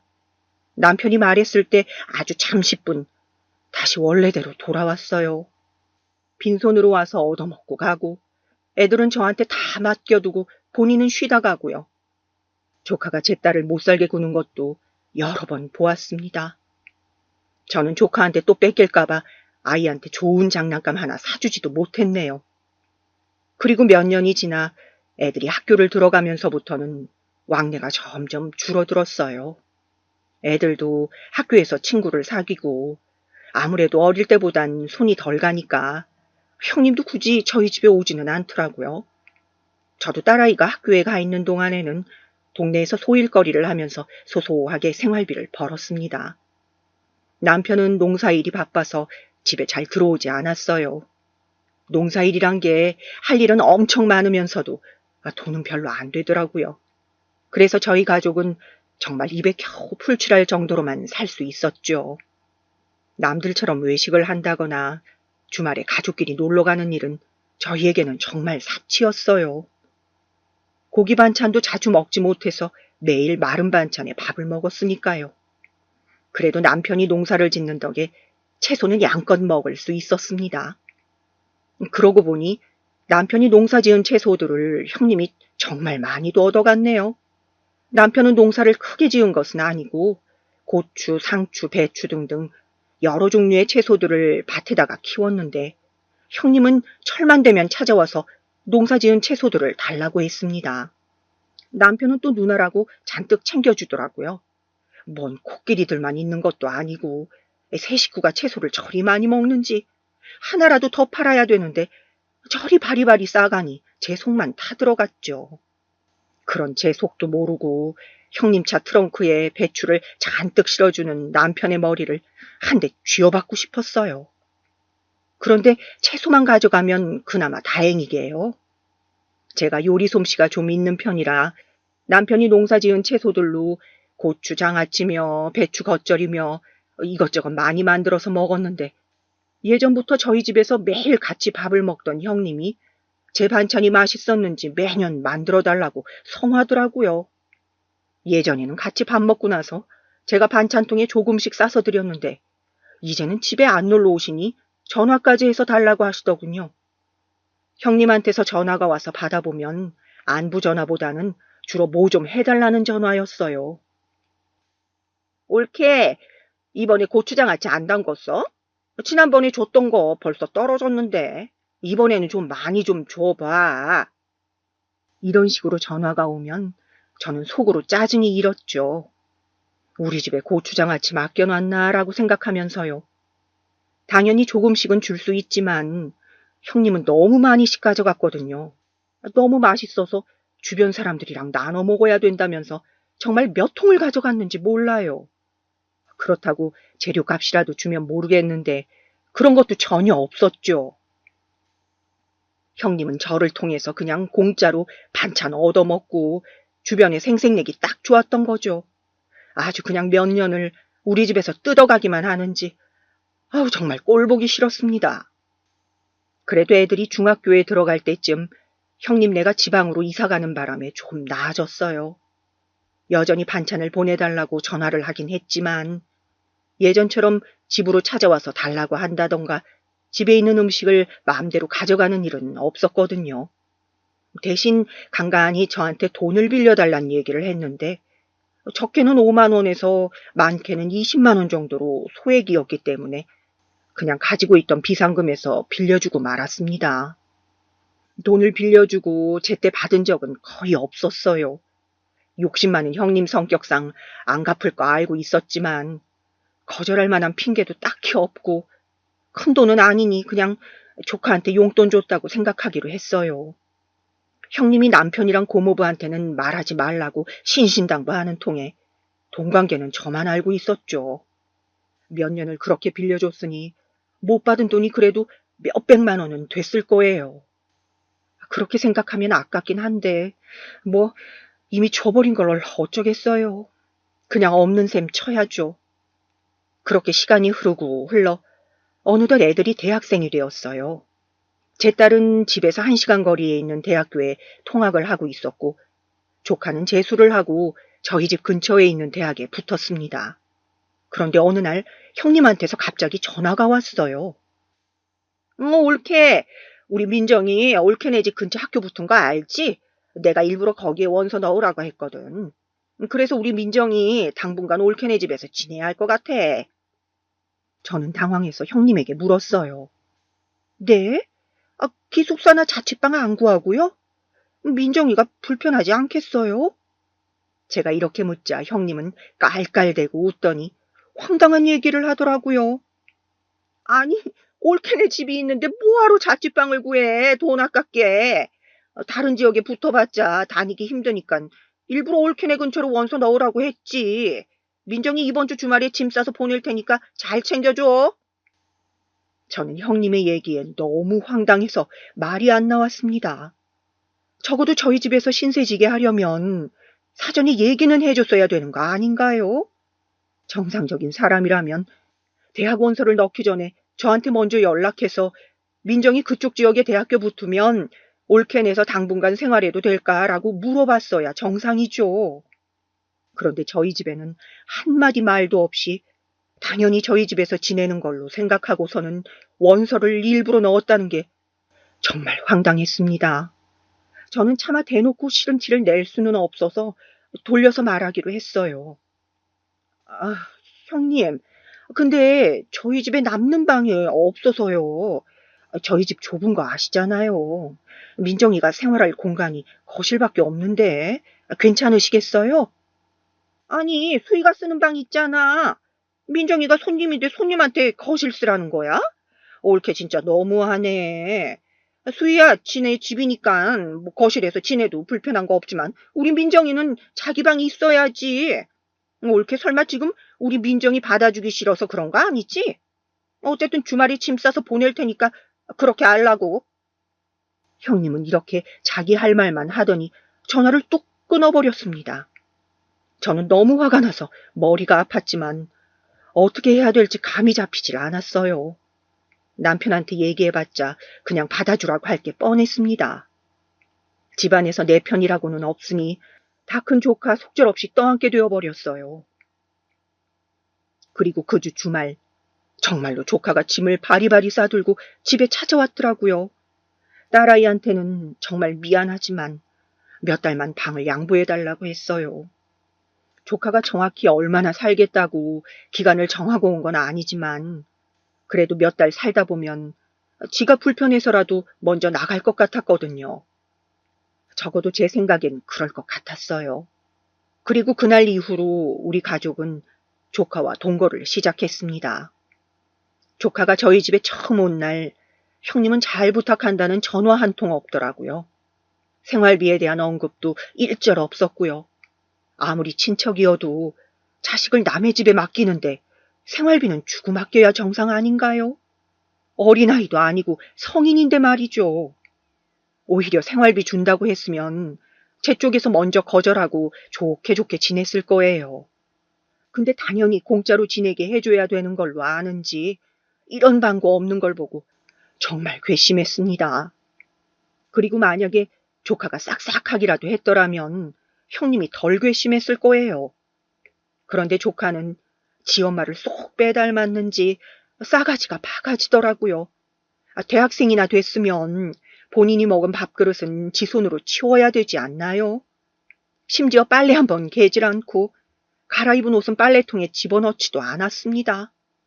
학교는 공부하러 다니는 건지 아니면 술 마시러 다니는 건지 매일 술만 친탕 먹고 와서는 바닥에다가 옷을 훌러덩 벗어놓고 자느라 바빴어요. 그래서 하루는 제가 조카를 불러다가 좋게 좋게 얘기를 했죠.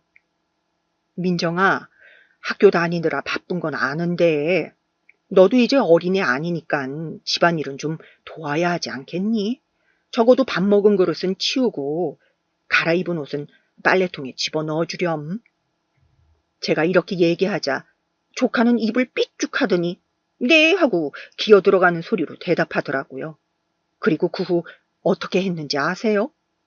다 같이 밥 먹고 나면 지 먹은 그릇만 홀랑 설거지통에 넣어놓고 지 옷은 빨래통에 집어넣긴 했지만 절대로 먼저 세탁기를 돌린다거나 빨래를 개지는 않더라고요.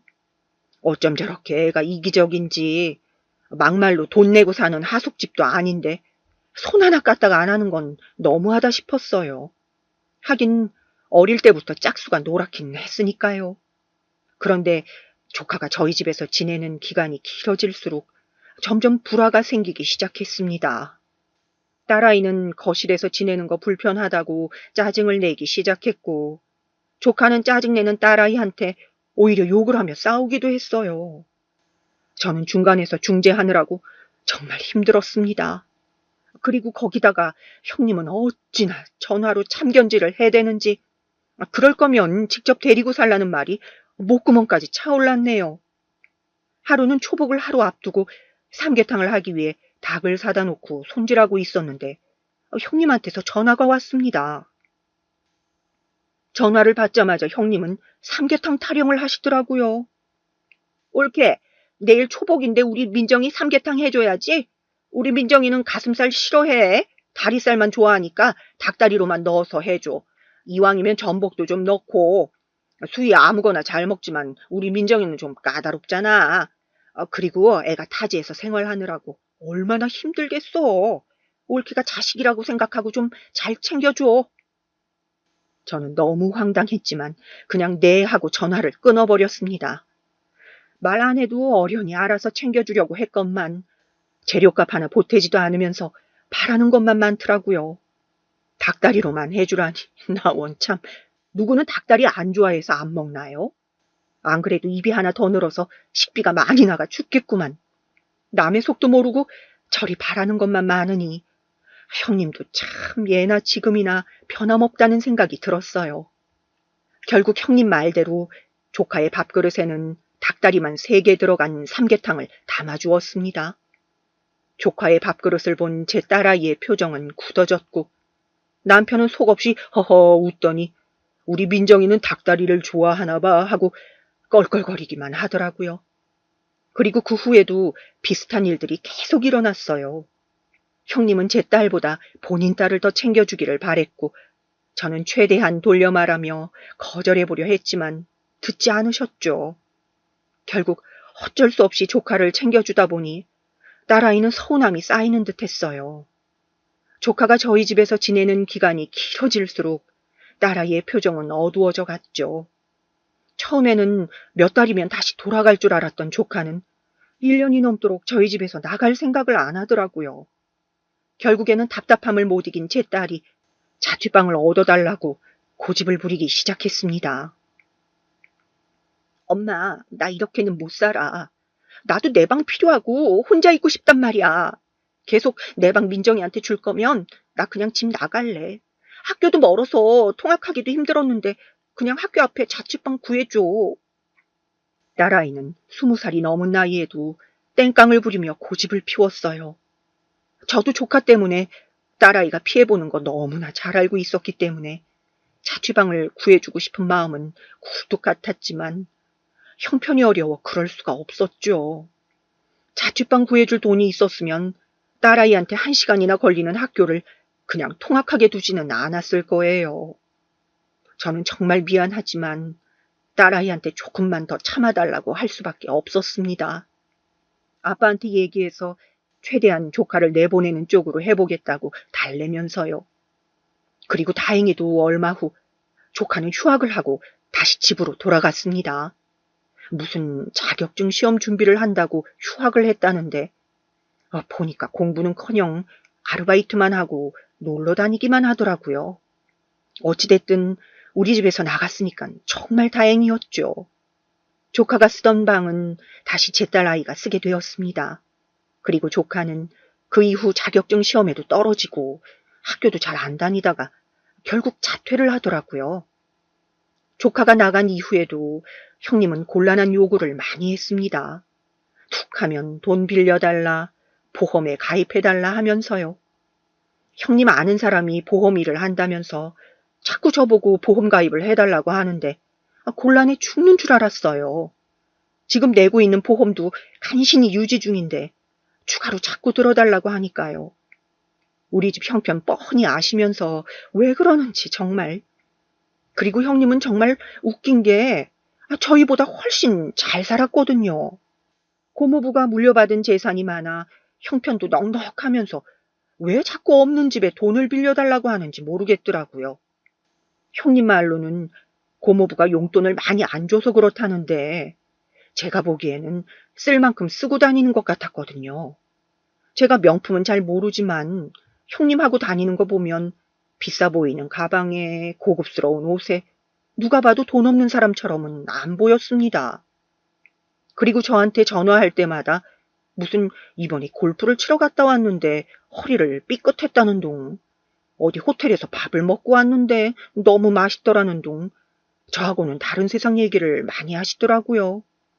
그런 분이 용돈 5만 원이 없어서 저한테 돈을 빌리다니요. 저는 평생 살면서 제일 비싼 돈 주고 외식해 본 게 동네 고깃집에서 파는 돼지갈비가 다였는데요. 사실 남편이 진작에 농사일을 접고 다른 일을 했었더라면 형편이 조금 나았을지도 몰라요. 남편은 이상하게도 농사에만 집착을 하면서 다른 일자리는 알아보려고 하질 않더라고요. 그렇다고 요즘 젊은 사람들처럼 특색 있는 농작물을 판다던가 인터넷 쇼핑몰로 홍보를 한다던가 그런 것도 없이 그냥 무작정 길러다가 내다 팔기만 하니 그게 돈이 되겠어요? 대규모로 농사를 짓는 것도 아니고 혼자서 가끔 수확철에 일군 또 한두 명만 써가면서 일하는 건데요. 농사가 또 매년 잘 되는 것도 아니니 농사가 망하는 해에는 1년 내내 손가락만 쪽쪽 빨면서 살아야 했습니다. 그나마 제가 동네 주민센터에서 알선해주는 소일거리를 찾아서 하면서 생활비를 좀 버니까 다행이었죠. 그것마저 안 했으면 진작에 우리 식구 굶어 죽었을지도 몰라요. 그래도 딸아이가 대학교를 졸업하고 취직을 하니까 좀 낫더라고요. 딸이 월급 받은 걸로 생활비에 조금이라도 보태고 또 따로 등록금이나 용돈으로 나가는 돈이 없으니 살만했습니다. 이제는 저도 딸아이 결혼을 위해서 돈을 모아야겠다는 생각을 했어요. 사실 다른 집이었으면 진작에 돈을 모으고 있었겠지만 저희 집은 이제야 돈 모을 여유가 생겼네요. 한 달에 많이도 못 모았어요. 생활비 쓰고 남은 걸로 모으다 보니 많아야 20만 원, 적으면 10만 원도 못 모았죠. 그렇게 한 달, 두 달 모으다 보니 어느새 300만 원 가까이 돈이 모였습니다. 아직 딸아이 시집 보내려면 한참 모자란 돈이었지만 생전 처음 돈을 모아보니 뿌듯했어요. 그런데 그런 뿌듯함도 잠시 형님이 또 전화와서 초를 치기 시작했습니다.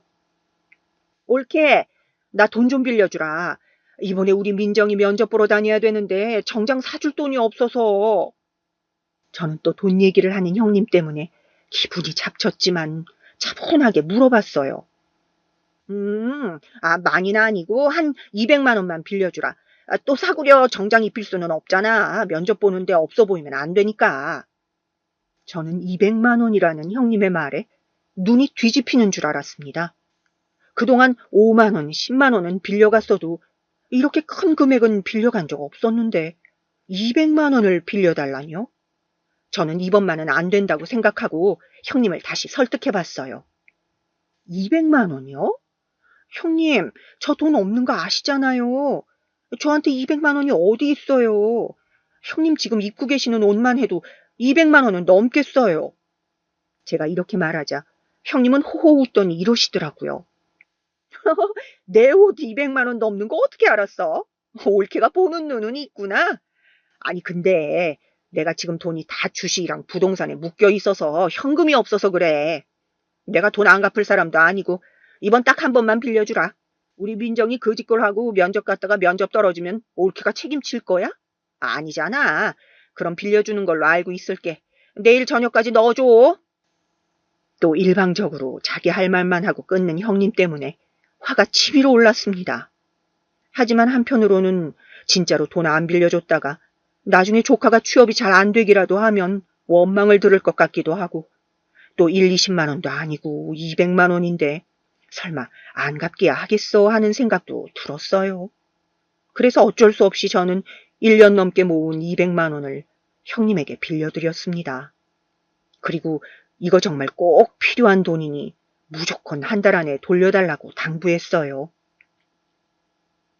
그리고 시간이 지나 한 달 뒤, 형님은 빌려간 돈에 대해서 깜깜무소식이더라고요.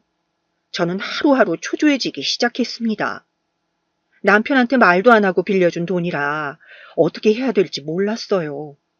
그렇게 시간이 흐르고 또 흘러 6개월이 되도록 형님은 돈을 갚지 않았습니다.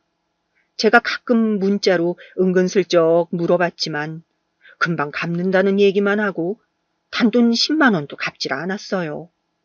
그렇게 매일매일 전전긍긍하며 살고 있는데 갑자기 정말로 돈이 필요한 순간이 찾아왔습니다.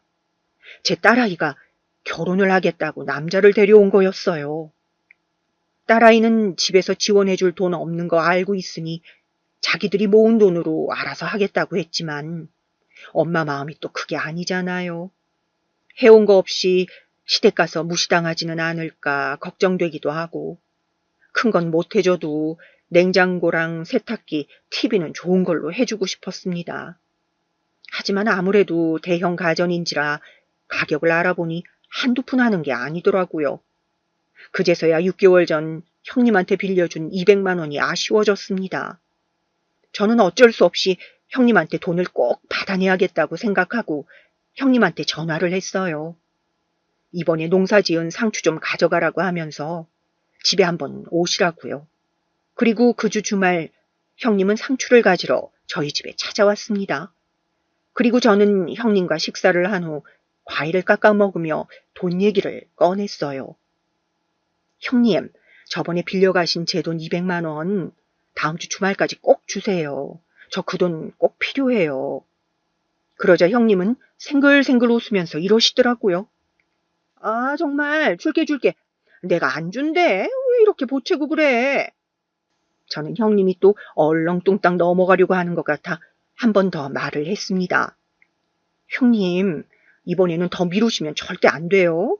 이번에 수희 결혼하는데 보태야 돼서 저 그 돈 꼭 필요하단 말이에요. 그동안 제 돈 빌려가서 안 갚으신 적 많잖아요. 일주일 안에 꼭 돌려주세요. 그러자 형님은 먹고 있던 방울토마토를 식탁에 집어던지면서 화를 냈습니다. 아니, 옳게. 가족끼리 왜 이래? 그건 몇 푼이나 한다고? 지금 다 빚쟁이 취급하는 거야? 저는 수개월째 돈을 안 갚고선 적반하장으로 나오는 형님한테 너무 화가 나서 소리를 질렀습니다. 형님, 돈 빌려가서 안 갚고 있으면 빚쟁이 맞잖아요. 도대체 언제까지 저희 가족 뜯어먹고 사실 거예요? 그러자 형님이 벌떡 일어나서 제 뺨을 찰싹 때렸습니다. 그러면서 하는 말이 뭐? 빚쟁이? 너 진짜 죽을래? 가족끼리 돈 빌려가서 안 갚을 수도 있는 거지. 가족끼리 돈돈거리면서 따지는 거 아니다, 너. 저는 형님에게 뺨을 맞자마자 순간 정신이 멍했어요. 그러더니 머리에서 반짝하고 번개가 치는 듯 했습니다. 그동안 내가 참고 산 거에 대한 보답이 이거구나 하는 생각에 정신이 번뜩 차려졌습니다. 그리고 저는 똑같이 형님의 뺨을 찰싹 때리고는 소리쳤습니다. 뭐? 가족? 그래, 가족끼리 돈 빌려가서 안 갚을 수도 있지. 내가 네 가족이니까 하는 말인데 너 좀 맞자. 저는 형님의 옷자락을 꽉 쥐고 집 밖으로 나가서 창고로 끌고 갔습니다. 남편이 농사 지을 때 쓰는 농기구들로 가득 찬 창고였어요. 형님이나 저나 힘이 비슷해서 창고까지 끌고 가는데 힘들긴 했지만 사람이 화가 나니깐 젖먹던 힘까지 끌어내게 되더라고요. 저는 창고에 도착하여 형님을 벽에 확 밀쳤습니다. 벽에 부딪혀 넘어진 형님은 창고 안에 있던 각종 농기구들의 험악한 생김새를 보고 기겁을 하더라고요. 저는 양팔을 허리에 짚고 형님을 내려다보며 말했어요. 야, 다시 말해봐. 가족끼리 돈 안 갚아도 된다고? 그럼 난 가족이니깐 너 때려도 되는 거지? 때려도 가족이니깐 신고 안 할 거잖아, 그치? 형님은 제 얼굴과 농기구들을 번갈아 가면서 쳐다보더니 울상이 되어서는 갑자기 두 손을 비비며 빌기 시작했어요. 옳게 미안해. 내가 잘못했어. 설마 나 진짜로 때릴 건 아니지? 돈 갚을 테니까 제발 때리지 말아줘. 저는 저에게 손이 발이 되도록 빌고 있는 형님한테 코웃음을 치고 바라봤습니다. 돈 갚는다고? 참나. 갚을 수 있으면 왜 여태 안 갚았어? 돈이 있으면서 안 갚는 거 내가 모를 줄 알아? 있는 집 자식들이 더하다더니 여태까지 내가 형님 하면서 떠받들어 주니깐 아주 내가 우습게 보였나 보지? 어? 제가 이렇게 강하게 나오자 형님은 고개도 제대로 들지 못하고 바닥에 쭈그려서 울기만 하더라고요. 그러면서 한 번만 봐달라고 계속 빌었습니다. 옆에 무서운 흉기들이 잔뜩 있으니 갑자기 잘못한 걸 깨달았나 봅니다. 그런데 그때 창고 문이 벌컥 열리더니 딸아이가 뛰쳐들어왔어요. 시끄러운 소리에 뭔 일 났나 싶어서 들어왔더라고요. 딸아이는 씩씩대는 제 모습과 흩투성이로 바닥에 쭈그려 울고 있는 형님을 보자 무슨 상황인지 단번에 이해한 것 같더라고요. 그러더니 지도 한마디 하더라고요. 쌤통이다, 쌤통이야.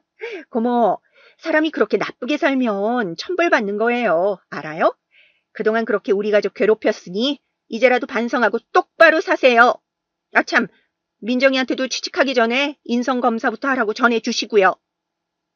형님은 딸아이가 그렇게 말하자 눈물을 훔치고 일어서더니 그대로 열린 창고 문으로 도망갔습니다.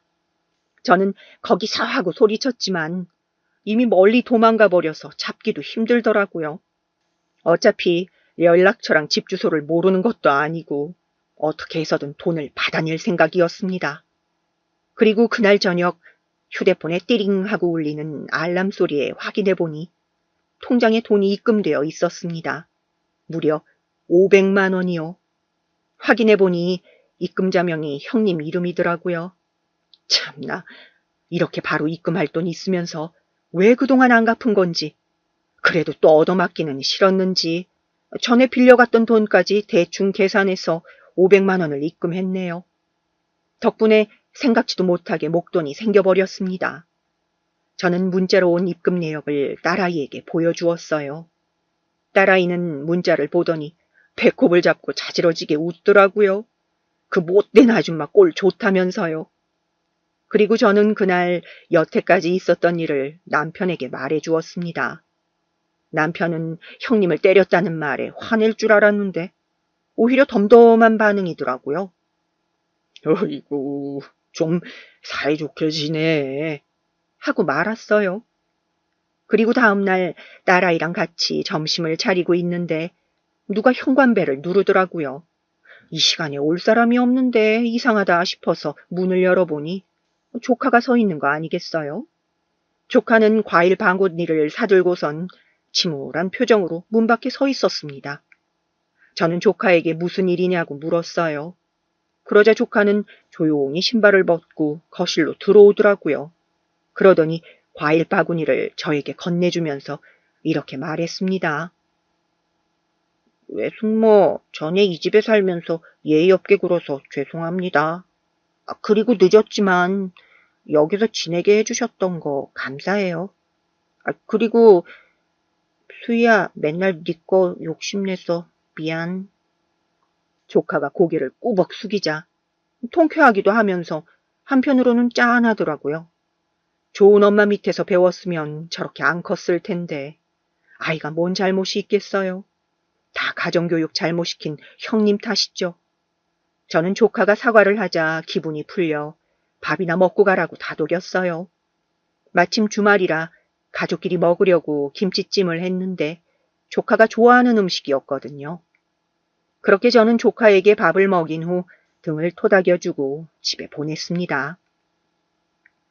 딸아이에게도 민정이가 이제 반성한 것 같으니 네 마음이 내킨다면 다시 사이좋게 지내보라고 했어요. 딸아이는 입을 삐쭉 내밀더니 쟤 하는 거 봐서라고 하더라고요. 저랑 딸아이는 웃겨서 한참을 깔깔 웃었습니다. 그리고 그 일이 있은 지 2달 정도 지났어요.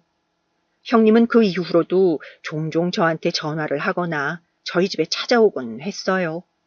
다만 달라진 점이라면 예전처럼 돈을 빌린다든가 음식을 해달라고 한다든가 하는 요구는 싹 없어지고 오히려 저희 집에 올 때 간식 하나라도 사오더라고요. 제 눈치를 슬슬 보면서요. 저는 그 일이 있고 나서 무서워서 저한테 얼씬도 안 할 줄 알았는데 눈치 보면서도 자꾸 저를 찾는 거 보니 그래도 30년 가까이 지내면서 정은 들었나 봐요. 그런데 솔직히 사람 성격이 하루아침에 바뀌지 않잖아요. 그래서 형님이 언제 또 예전처럼 돌아갈지 몰라요. 하지만 형님이 우연이라도 이 글을 읽고 한 번 더 자신을 돌아보고 반성했으면 좋겠네요. 얼마 후에 제 딸 결혼식인데 설마 자기를 초대하지 않을까봐 걱정하고 있는 형님을 보니 한편으로는 우습기도 귀엽기도 하네요. 아무튼 이제는 형님이라고 너무 어려워하지 않고 할 말은 하고 살려고요. 저도 이제 손해는 보기 싫으니까요. 여러분도 저처럼 답답하게 살지 마시고 할 말은 꼭 하고 사세요. 답답한 속 누가 대신 뚫어주는 거 아니니깐요. 그럼 모두들 속 시원한 하루 되시라고 기원하면서 이 글을 마치도록 하겠습니다. 모두 행복하세요.